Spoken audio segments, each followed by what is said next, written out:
Olá, criançada, como é que vocês estão? Vamos dar início a mais uma aula. Bem, a aula de hoje é sobre o solo. A gente está dando continuidade aos recursos naturais que a gente começou a ver semana passada. Lembra que a gente viu sobre recursos naturais? As próximas 2 semanas, essa aula e a próxima, a gente vai trabalhar alguns recursos naturais específicos. E o primeiro recurso que a gente vai trabalhar aí é o solo. O solo é a parte mais extrema da superfície terrestre, onde pisamos. Então, a gente pisa em muitos solos. Na casa da gente tem solo, a gente anda em cima do solo. Então, essa parte que a gente pisa é chamada de solo. Ele é muito importante para os seres humanos, porque é sobre ele que construímos estradas, moradias, criamos animais e cultivamos plantas, entre outras atividades. Então, tudo que a gente faz na nossa vida é em cima do solo. Eu pontuei algumas atividades: criação de animais, plantação de plantas e construções, estradas. Então, tudo que a gente faz é em cima do solo. E esse solo é formado por duas partes. Vamos ver que parte é essa aí. A primeira parte aí que aparece na nossa tela é a parte inorgânica. O que é que tem nessa parte?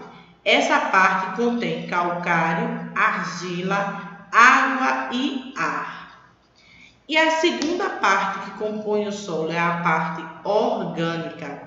Essa parte é composta da mistura de restos de animais e vegetais, que formam o chamado humus. Então, o solo é formado por essas duas partes. Só que o solo, vocês devem já ter percebido, quando a gente faz uma brincadeirinha que vai cavando aí, o solo não tem só uma camada, o solo tem várias camadas. Então, a gente está vendo aí na nossa tela um desenho de um solo, tá vendo? A primeira camada é essa verdinha aqui, que é a parte da camada orgânica, que é aquela que a tia Juliana acabou de falar, que tem a mistura de resto de planta, fezes de animais. Então, tudo que cai no solo fica nessa parte aqui, que é a parte superficial, que é essa parte verdinha. Então, essa matéria orgânica são essas coisas: resto de animal, resto de vegetal, outras plantas que caem no chão, folha. Então, essa é a primeira camada. A segunda e a terceira camada compõem aquela camada que a Juliana falou, que é a inorgânica, que é material misturado com matéria mineral, areia, argila. Então, são duas camadas aqui, tá vendo? E as duas últimas camadas, que essa primeira camada aí, que é a última de cima para baixo, é a rocha origem, ou seja, é a rocha que dá origem ao solo. Então, ela fica bem lá embaixo. Então, é a parte mais dura e depois vem uma parte um pouco mais flexível, mas é a parte dessa última parte que surge essa penúltima parte. Então, elas têm alguns nomes, olha aí, ó. A primeira parte a gente chama de horizonte orgânico, que é essa parte onde está a matéria orgânica do solo. Essa segunda parte a gente chama de superfície, que está um pouco abaixo aí dessa matéria orgânica. Alguém já deve ter ouvido falar nessa palavra, que é o subsolo, que é um pouco mais lá embaixo. E as duas últimas camadas são chamadas de horizonte mineral e rocha base. Então, todo solo tem todas essas camadas, tá? Só que os solos, eles não são iguais. Os solos, a gente tem diferentes tipos de solo. O solo é composto por fragmentos de rocha que se formam se quebrando ao longo do tempo e se transformam em partículas menores. Então, com o tempo, a gente tem rochas, essas rochas vão se quebrando, até ficar bem pequenininho e constituir o solo. Só que essas partículas têm tamanhos distintos, ou seja, têm tamanhos diferentes e são constituídas de minerais diferentes. Nelas podem haver também elementos não minerais, como restos de seres vivos, folhas secas, casca, pele de animais, fezes. Então, o solo é composto por esses dois grupos. O primeiro grupo são esses minerais, essas rochas, que vão se quebrando ao longo do tempo. E essas rochas misturadas com essas outras coisas. Seres vivos, folhas, cascas, pele de animais. Então, isso vai se misturando e vai formando o solo. Então, como isso não é igual em todo lugar, na minha casa o solo é de um jeito, na praia o solo é de outro, no deserto é de outro. Por quê? São coisas diferentes, são rochas diferentes que tem em diferentes lugares, são restos de animais diferentes. Pode ter resto de animal, pode não ter, pode ter resto de planta, pode não ter. Então isso dá margem para vários tipos de solo e aí a gente vai conhecer alguns desses tipos de solo. Como eu acabei de falar, agora a gente vai ver os tipos de solo, porque dependendo de onde a gente estiver, a gente vai ter vários tipos de solo diferentes. Vamos lá conhecer alguns. Nós vamos conhecer 3 tipos de solo que são os principais. O primeiro que vai aparecer aí é o solo arenoso. Que tipo de solo é esse? Como o nome já diz, arenoso, lembra a palavra areia. Então, esse tipo de solo é rico em areia. É pobre em nutrientes. Os espaços formados entre os grãos de areia faz com que esse solo seja muito permeável e, consequentemente, muito seco. O que é permeável? Ele entra muita água. Então, vocês estão vendo aí várias imagens. Esse tipo de solo aí é o tipo de solo que a gente encontra na praia. Olha aí, a gente tem 3 imagens, ó. Aqui dá para ver o mar aqui lá no fundinho, ó. Tá vendo aqui? O Juliano tá botando a seta. Esse tipo de solo, ele encharca muito rápido, mas ele também seca muito rápido, porque ele é um solo muito permeável, ou seja, entra muita água. Permeável significa dizer que entra água, mas é um solo muito seco. Esse tipo de solo não é um solo apropriado para fazer nenhuma plantação. Você vê alguma planta na praia? Não, muito difícil, porque esse tipo de solo ele é ruim, não é apropriado para fazer plantações. Vamos para o próximo tipo. Esse próximo tipo é o solo argiloso. O nome já está dizendo, é um solo rico em argila.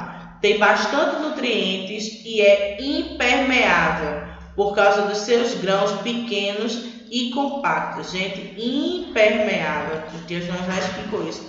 Quando tem esse prefixo in, ele significa não. In significa não, então é não permeável.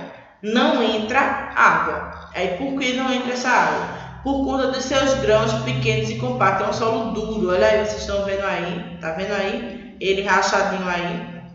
Também não é um solo apropriado para fazer nenhuma plantação, tá? E o terceiro tipo de solo que a gente vai ver aí é o solo umífero, solo rico em humus.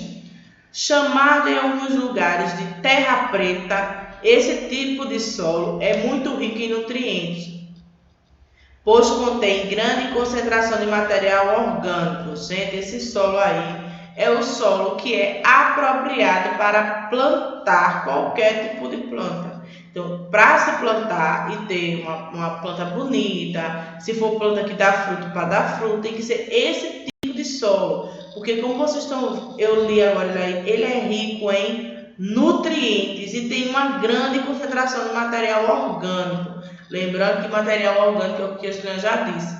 Fezes de animais, restos de folha, restos de outras plantas, então, tudo isso é material orgânico.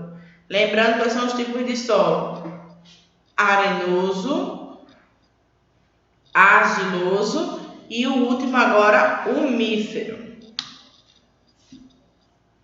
Aí agora a gente vai ver sobre a formação do solo, porque o solo é algo que fica exposto ao vento, ao sol e às águas. Aí como fica exposto, ele desgasta as rochas que estão na superfície da terra.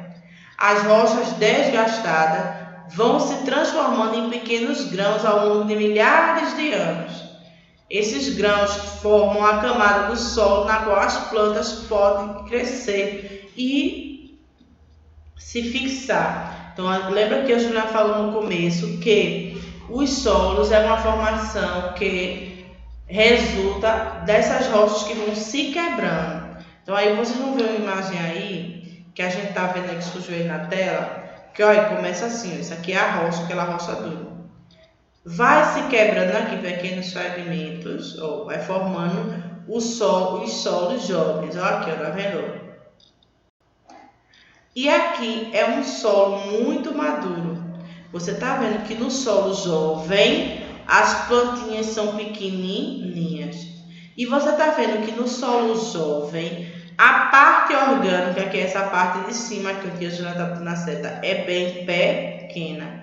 E não tem algumas partes, tá vendo? Aqui no solo maduro já tem várias camadas. Ó a rocha onde tá. Começou assim, ó. Tá vendo a diferença? Ó a primeira da rocha. E olha a terceira, a primeira só tem rocha. Com o tempo que a rocha vai se quebrando, ela vai descendo e vai se criando outras camadas, as camadas de solo orgânico, que é rico em restos de fezes, em restos de animais. Esse solo orgânico vai se tornando apropriado para receber plantações. Você está vendo aqui no solo jovem que as plantinhas estão bem pequenas, porque a parte orgânica é pequena. Tem muita rocha ainda.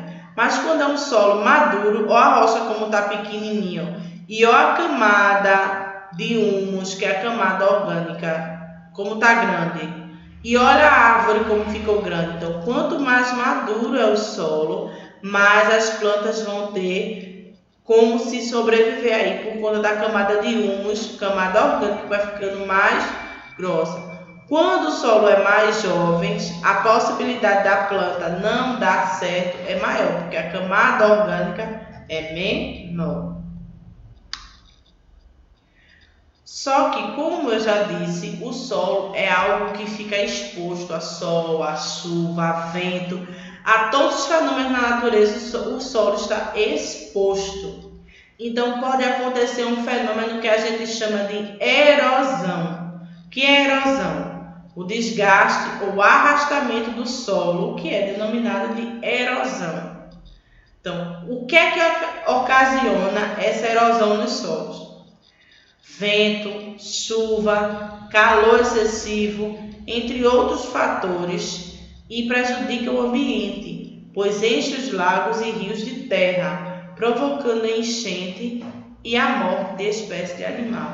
Então, quando um solo está com erosão, ele vai escorrendo para rios, lagos, e deixa esses rios e lagos cheios de lama. Por isso que às vezes quando chove, alguns rios e lagos ficam com aquela cor marrom, porque algum solo próximo dali está com erosão e a água foi escorrendo. Então, quem é o responsável por criar essa erosão nos solos? A erosão é criada não só porque o solo está exposto ao vento, ao sol e à chuva, mas o ser humano também é responsável pela erosão, em razão do uso de técnicas agrícolas indevidas e ao desmatamento.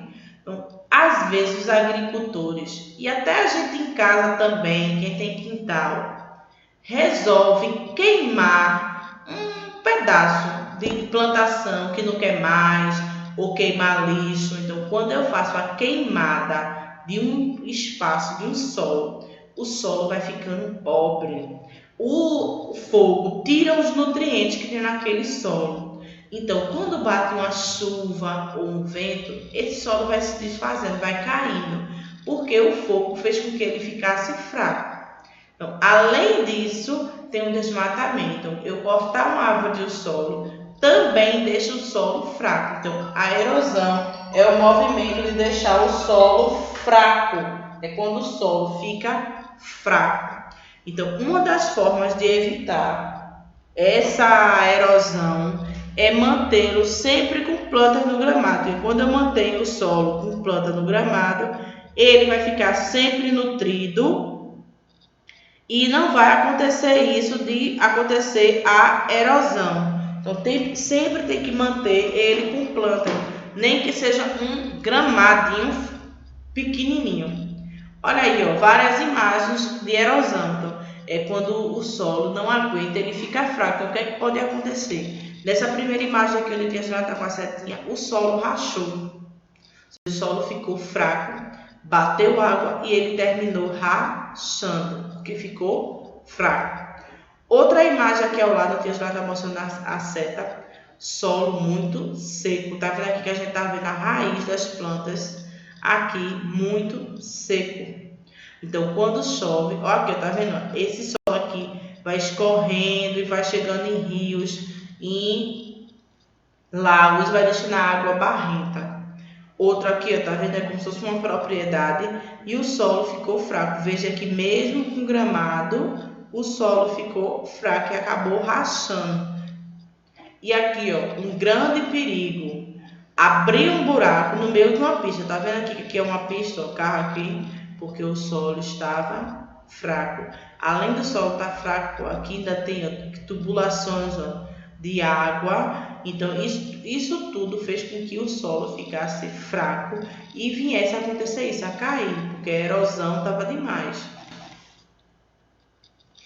Ao final dessa atividade, vocês devem responder as páginas. Sentiu dúvida, não entendeu? Lá no livro tem um apontamento que vocês podem fazer a leitura para complementar o que a Juliana falou. Se ainda assim restarem dúvidas, estamos disponíveis no nosso WhatsApp para qualquer dúvida de vocês, tá? Até a próxima aula!